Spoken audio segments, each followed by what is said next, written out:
Hello everybody, thank you for joining me and I hope you're having a good day. We're playing another episode of Ultimate General Civil War, and as you can see, things probably look a little different than the last time we played because this is an entirely different playthrough.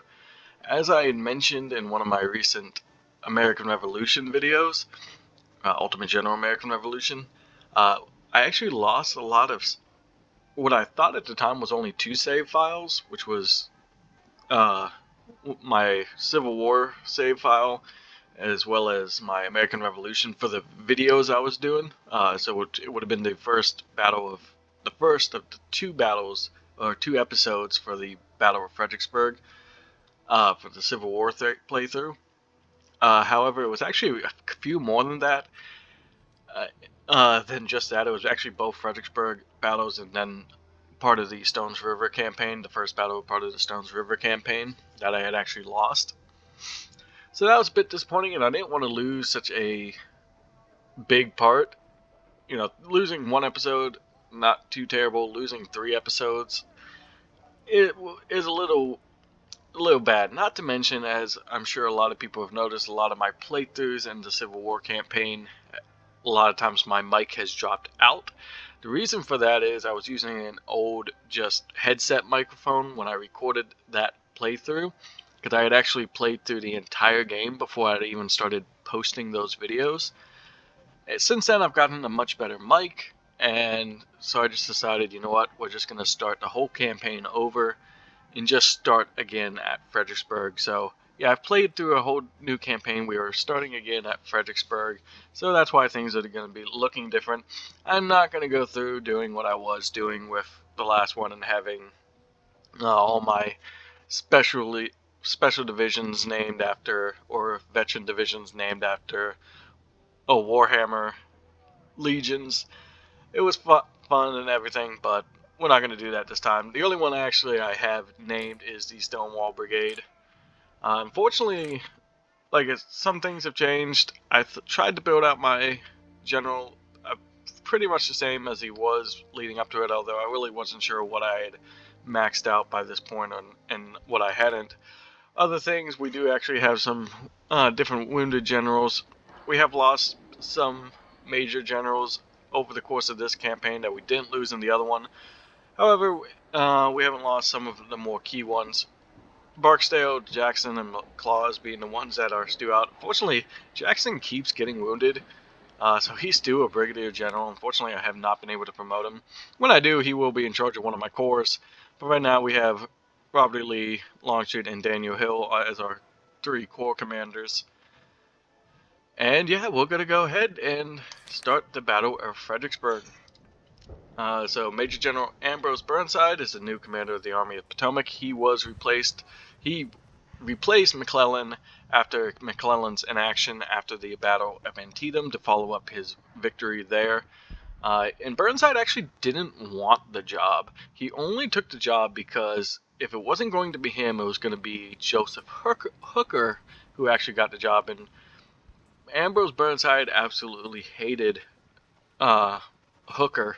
So if it really came down to that, he did not want to be under the command of Hooker, so instead he took the job, and his plan was to march down and attack the city of Fredericksburg. He feinted as if he was going to west towards Warrenton, but instead he went down to Fredericksburg. Lee didn't really fall for this, and then of course, well, he sort of did, but also was able to maneuver quickly to Fredericksburg due to some logistical errors from Ambrose Burnside, who was waiting for the pontoon bridges so that he could actually cross the Rappahannock. And we'll get to a little bit more on that later. So where were we? On November 14th, 1862, he begins his strategic maneuver to cross the Rappahannock River and advance to Richmond in an attempt to bypass our forces.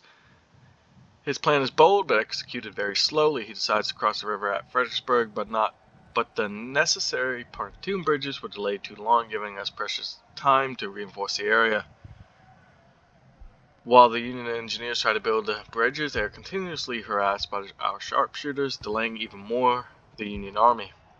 After many days, on the 11th of December 1862, the Union Army is finally able to cross the Rappahannock. On the other side, our whole army awaits entrenched, occupying the heights south of the town.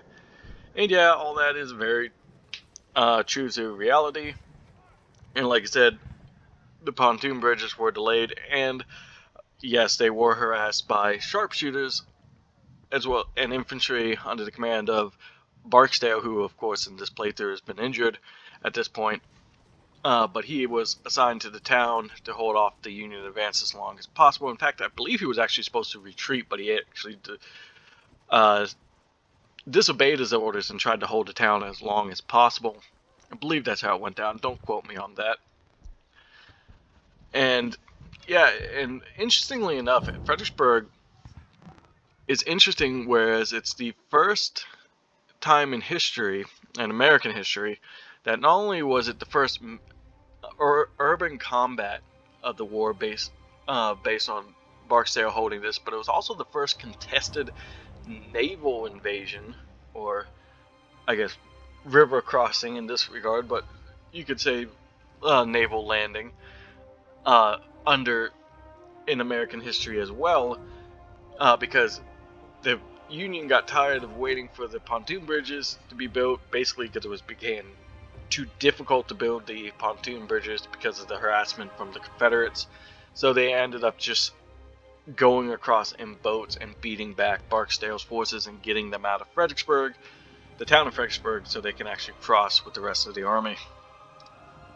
So we're going to put the first corps on the left, the second corps on the right, and we've only been slowly building up our third corps. I can't remember what exactly it was like at the beginning of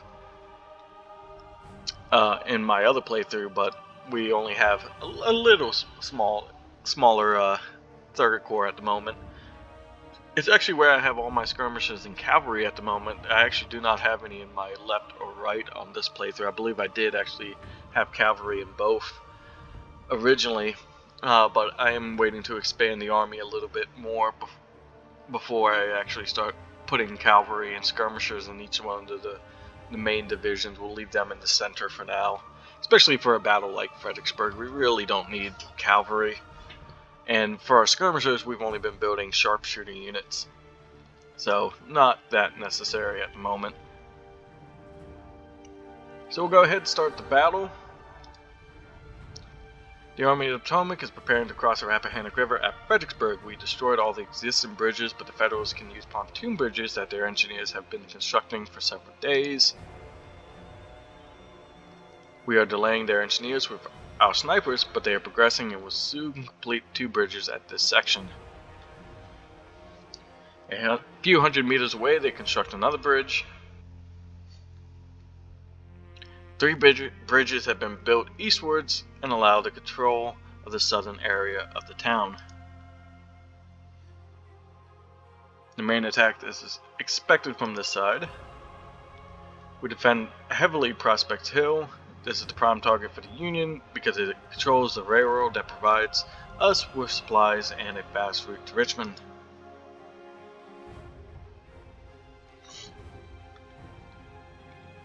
The hill that secures Telegraph Road has very harsh ground, so probably the Federals will not attempt to attack us here.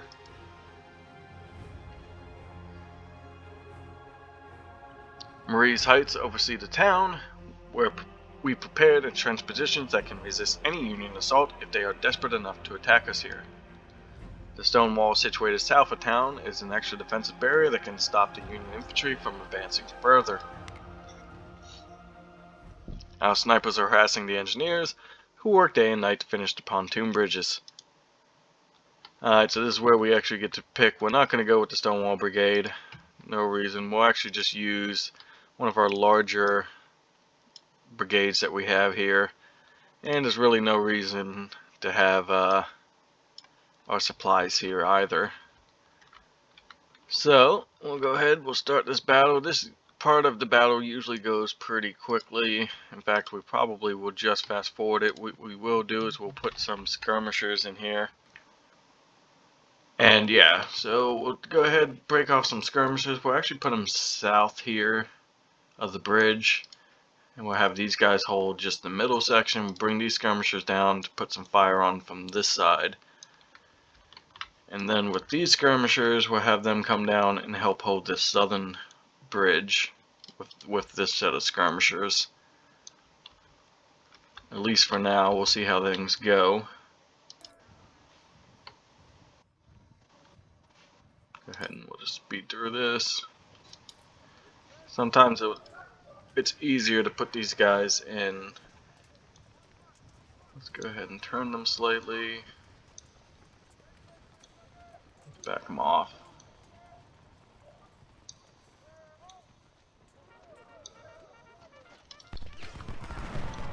Bring these guys forward some, and then yeah, it's better to put these guys in about in a hold position.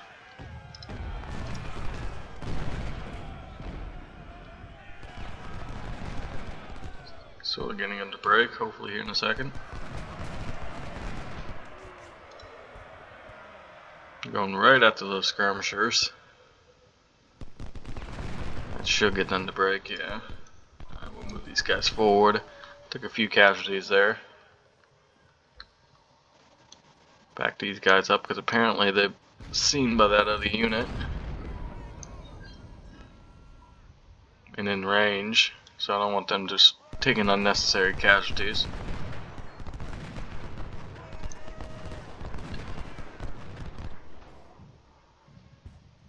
Have them hold there.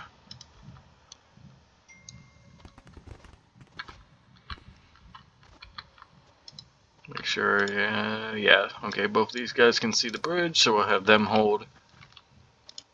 And hold him as well. Alright, so we'll fast forward this, because this can be a bit boring as they're just sort of trotting across the bridge here.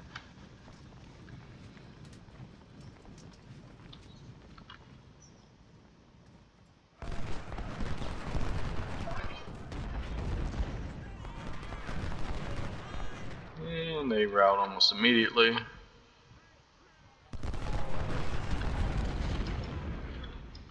Now we got another one coming up here. Again, this is pretty straightforward and pretty boring.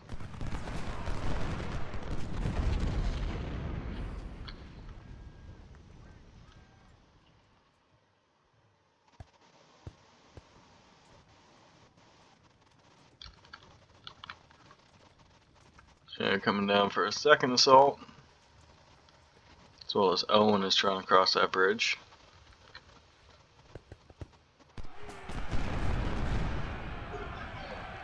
They actually broke through this time, but they routed almost immediately.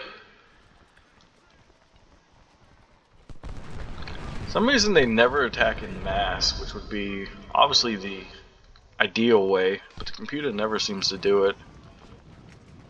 At least not that I can remember them ever being a playthrough where they do it.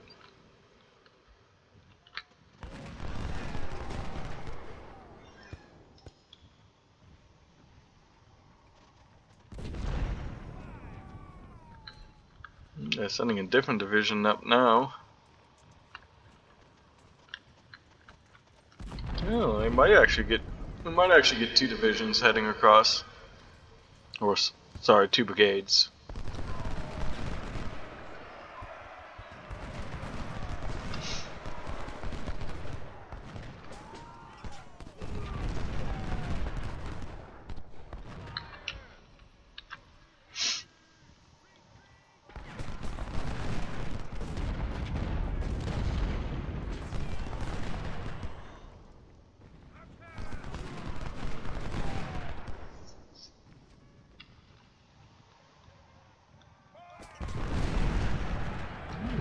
Oh, they are doing 1 to 2 brigades this time. Doesn't look like it's going to help them too much.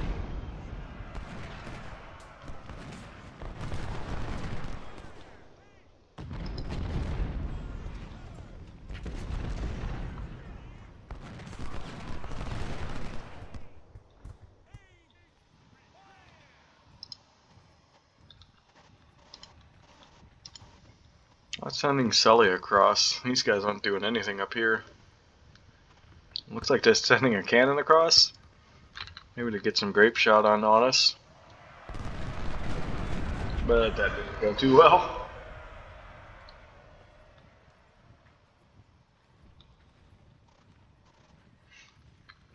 It's worth noting that when the Union did secure the town, it was one of the most well documented atrocities by the North. What they actually did to the town, the sacking and everything that they did. Thankfully, most of the civilians had left the town at this point, while Barksdale sort of held off the crossings. But yeah, it's very well documented how uncontrollable the Union forces were. We're just gonna go ahead and stop. But yeah, how just uncontrollable they were, even by their own generals, to actually have any sort of law and order when it came to what happened when they to the town when they actually broke through.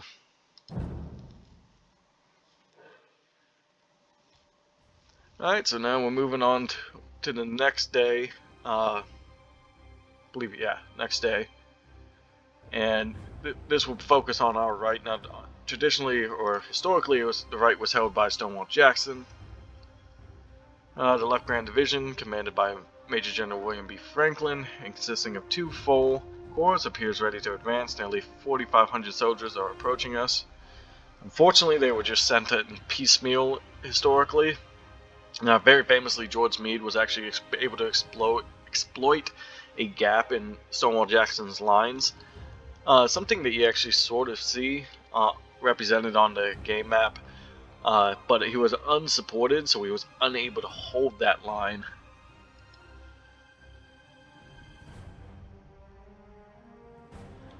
Concentrate most of your forces to protect Prospect Hill. Good luck, General. Alright, and that's exactly what we're going to do now. Normally, the game tends to focus much on this left flank, so that's where we're going to move a majority of our forces. In fact, we'll probably go ahead and take these 4 divisions or brigades and move them in line just over here. I probably will send another division over here to hold the middle. This is where the gap was that Meade was able to exploit. And I think the rest of all these guys. Now what we will do, I think we'll actually move Drayton. In fact, we'll actually probably move Drayton all the way over here.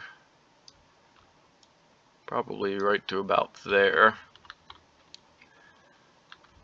Now we only have, oh no, we do have 4 cannon. So these 3 are the ones that I'm having. So we'll send, I think, 2 over here. This is where Pelham, Stuart's cavalry, and specifically Pelham's gun. If you know anything about the history of the battle, Pelham took 2 cannon. One of them was disabled, but the other one, a 12-pound Napoleon, was able to actually hold this crossroads down here and fire pretty much all day into the advancing Union infantry.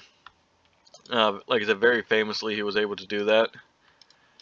And he was actually told by Stuart he can retreat at any time, but he held his ground for most of the day. We'll leave Scales here. We will actually fall back some of the artillery. We will sort of shift it to the left here a little bit.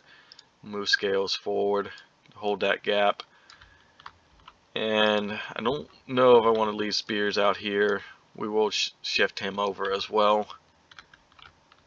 And we do also have another unit up here, which we will throw up into these woods. We will probably shift some of these 4 divisions that we are bringing down. We won't have everybody over there. We'll probably shift probably 2 of them over. And of course, we'll move Longstreet up. Now, like I said, the computer tends to focus mostly on this flank. I have had battles where it does spread out its troops. I've even had battles where it doesn't do anything on this side of the battlefield. Like, it will literally just leave its forces back. Normally that doesn't happen, but that is something that has in fact happened in the past. Like I said, I tend to send these guys out because sometimes the Union does send like cavalry up into these woods. So I do like having some forces out here as well. And what I'll also do is break off some skirmishers from each one of these guys and have them hold the northern part of these woods. Does look like they are sending a bit of forces towards our middle. Again, the game does tend to do different things each time. They are moving their cannon right up in front of us. Hopefully we can knock it back. There we go, before it starts setting up. So what I think I'll do is at the moment I'll only send one unit out here. I think we are definitely going to have to set up our forces right behind these guys. Because yeah, it's sort of, like I said, usually for me they set up and come across over here, but it looks like they are setting up more towards our middle left.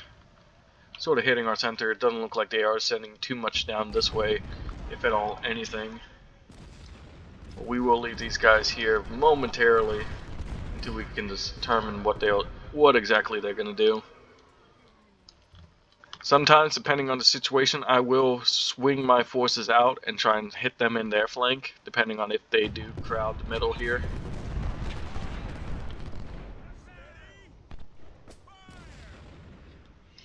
Might even move Drayton up some.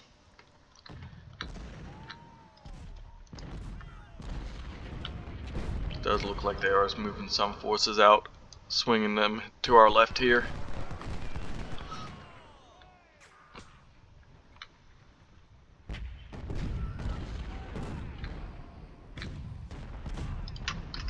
What guns do we have? We got some Napoleons, some Napoleons, and a 10-pound Parrott gun over here.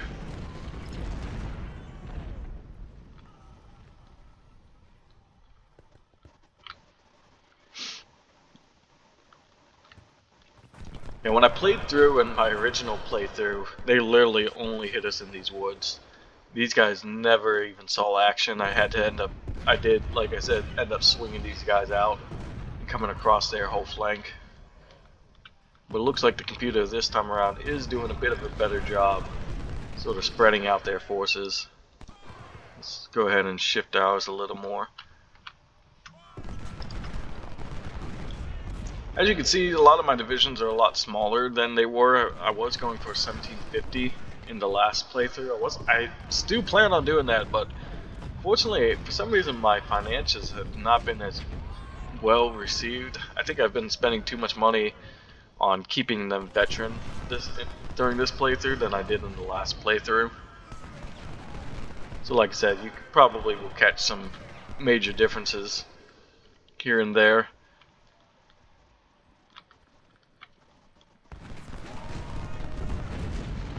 Union definitely seems committed to not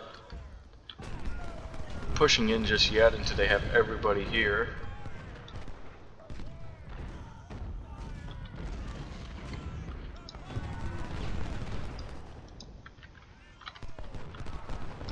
There's McKean, he's barely in range. Let's move Longstreet up some more.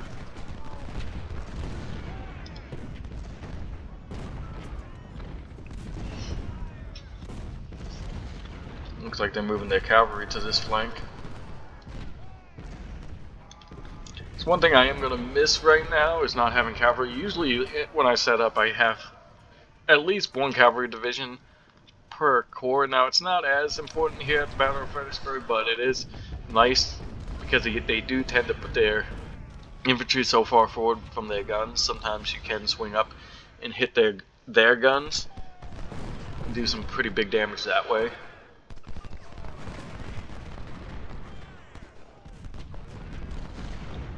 That was actually a very good volley by Sims and Hill. They totally broke Meredith, who's a 2-star unit.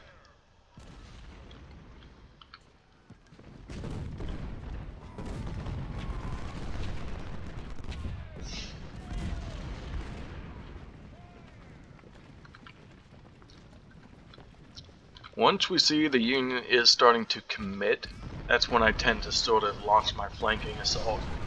Start swinging these guys down. Typically though, that does leave this vulnerable if we end up taking massive casualties. Typically though, that doesn't happen.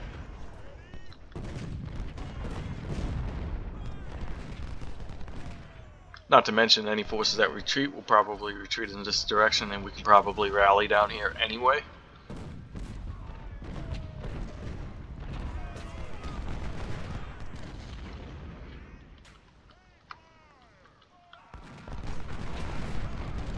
It's funny that I have it completely backwards. Longstreet held to left at Murray's Height.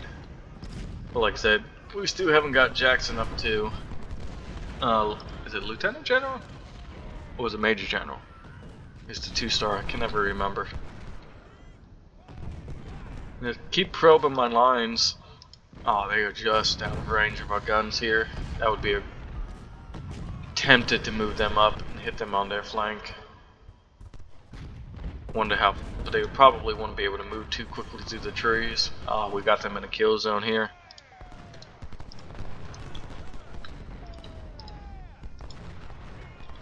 See, yeah, they're breaking. Can hope get to them, root won't. And now, alright, fall back. Get back into position.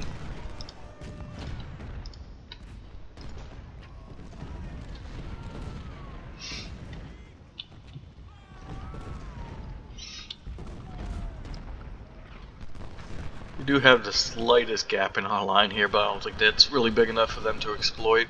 They are starting to shift some more forces down here. They really are spreading out their forces a lot more than they usually do for me. Which, to be honest, is probably better for us. We are taking quite some, actually not too significant casualties. We are definitely winning the day, at least McKean is. And Neil, I think, is getting a lot. I mean, honestly, he's probably not getting charged too much. He's taking a lot of cannon fire. They can't even see our forces in the rear here.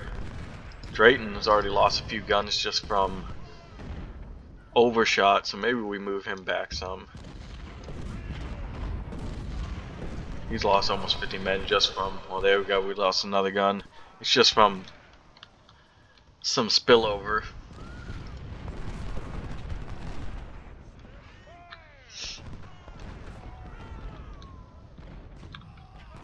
Their cavalry is taking massive damage from trying to probe the left side of our lines.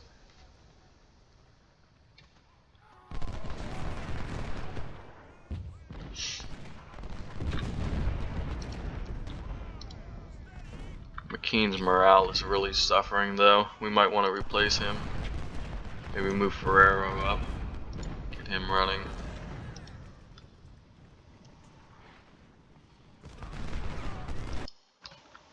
Alright, we'll pause, move McKean back, get Ferrero in.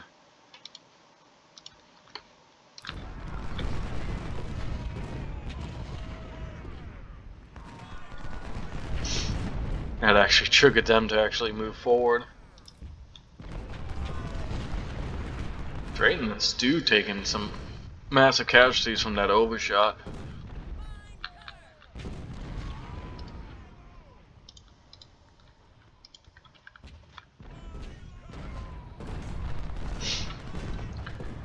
Union Stu doesn't seem too commit. There we go. Now they're starting to commit. Alright. This is where we swing our forces out.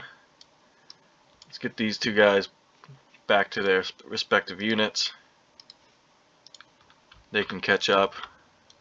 Let's go ahead and move these guys up. Get them running. I don't want to get them too much into the swampland though. So let's make sure we try and keep them out of the swamps.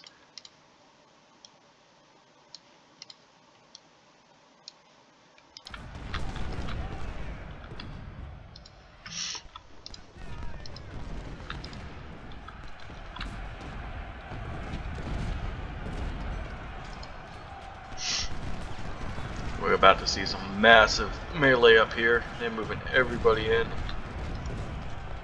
Might want to move Church forward. Neil is going to get overwhelmed, I guarantee it. We are probably going to lose our front line.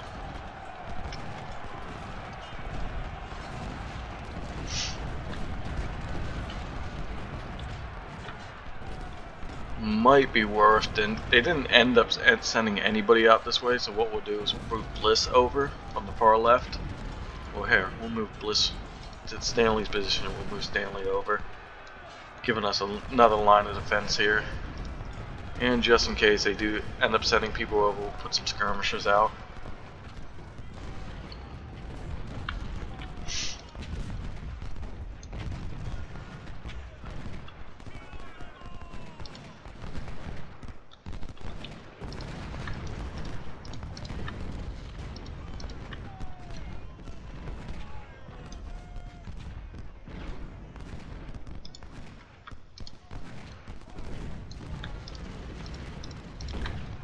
these guys down.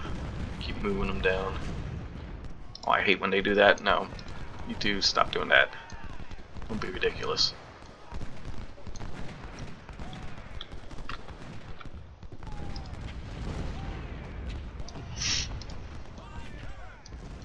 Let's move them up to this creek.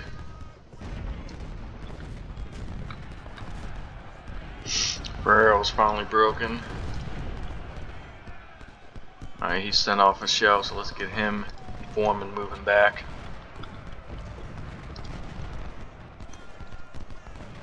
Let's actually have Stanley come take up this area. We can move Ferrero to the left flank. Because McKean is already taking a lot of casualties. He's probably going to be a little susceptible.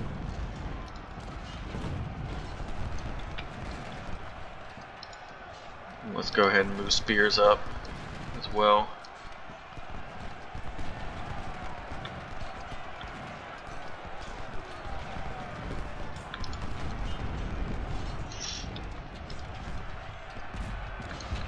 Move Johnson and Church forward as well. Ferrero will move to this flank.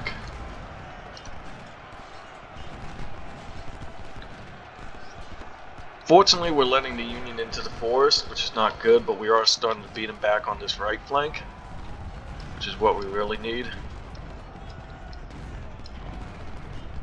Move these guys up. I'm going to take these three, move them up like this. We're just going to keep swinging. Let's actually stop these guys from running before they exhaust themselves.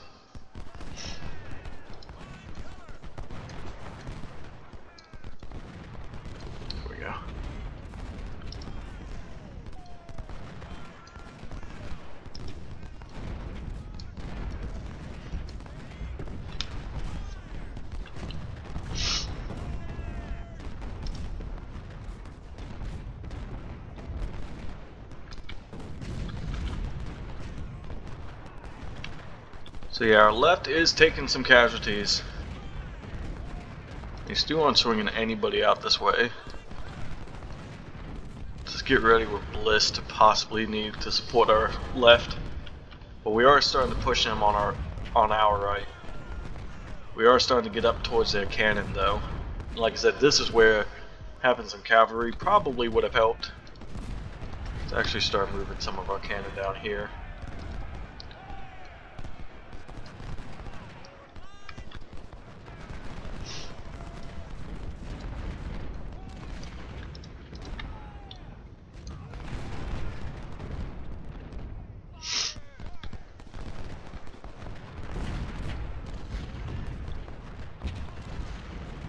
Like I said, that cannon is starting to hurt us on this flank. Let's attach some skirmishers to hopefully put some pressure on those cannon.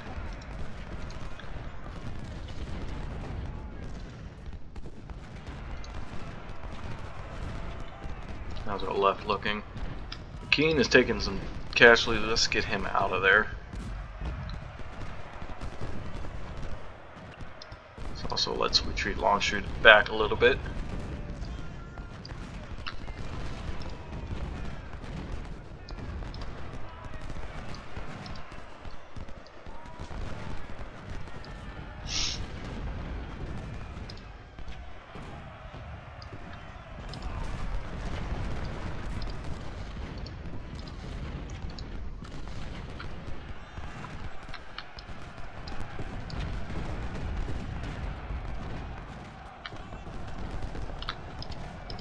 Start bringing Sems up to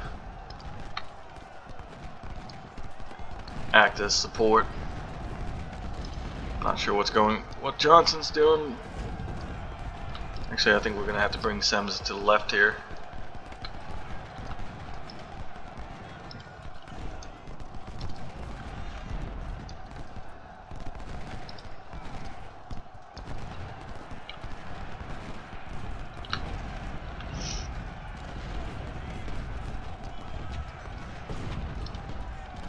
Let's go ahead and reattach our skirmishers.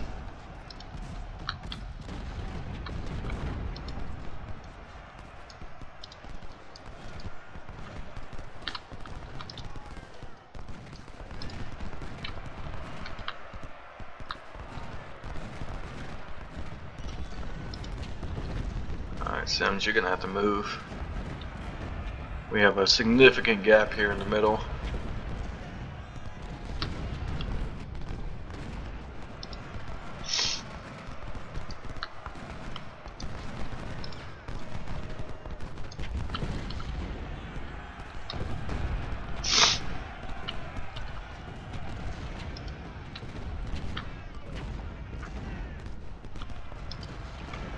Move Neo back to left here. Alright, Sims, move forward now. Yeah, there we go. That's where I want him.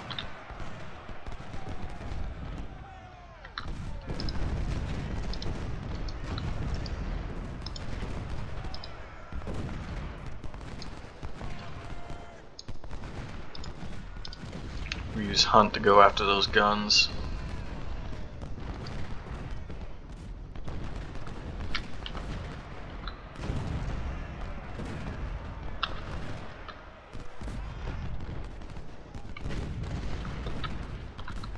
Still nothing on this left flank.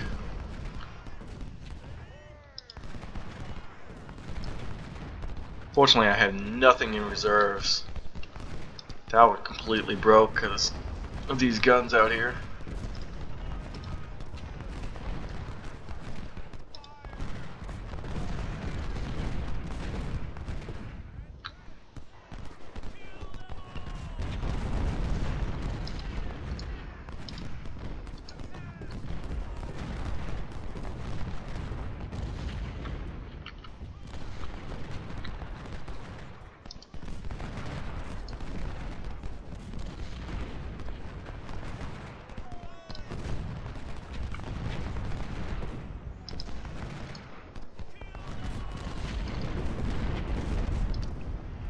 To get them off our flank.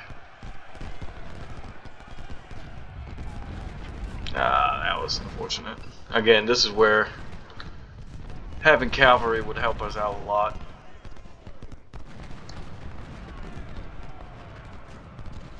These guys are probably pretty much out of the battle. Munford is broken. Probably have him come up and move to this spot.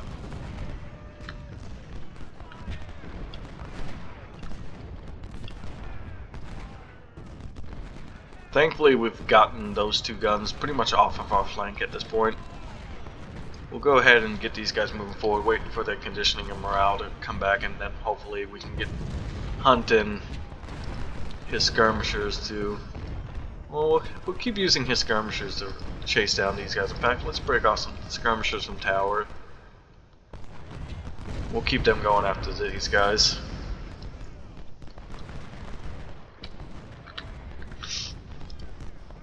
Move Longstreet along our line a little bit. These guys are probably starting to take some morale.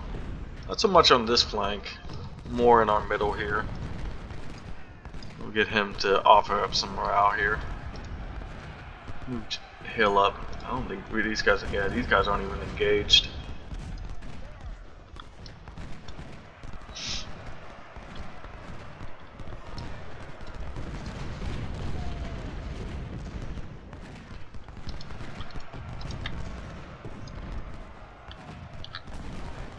Pretty much we'll just use these two units and keep those guns. It looks like they're focusing on what's going on up here. That'll help us down here. Let's get him out here. We are needing some ammo up here. Looks like we need some ammo. Did I just see somebody blinking ammo? I think that was them blinking exhausted. Let's get them off that.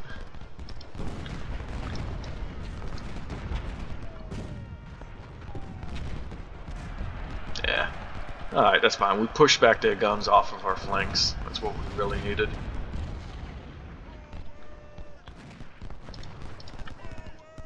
Move up our guns. Maybe throw some shell into them.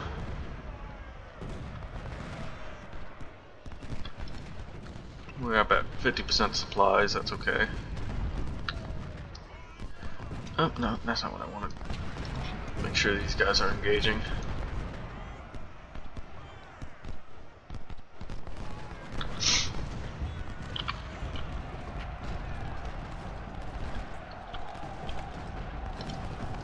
These guys are getting into melee. Hatch is taking significant casualties, but we are done mostly with this side of the field. We are now moving on to Marie's Heights. But that might actually be a good place to stop for this episode. Maybe pick it up on the next episode. Yeah, let's do that. So, yeah, we'll do that. We'll go ahead and pause this from now, and we'll pick it up at the next episode. So thank you all for watching. And as always, well, bye.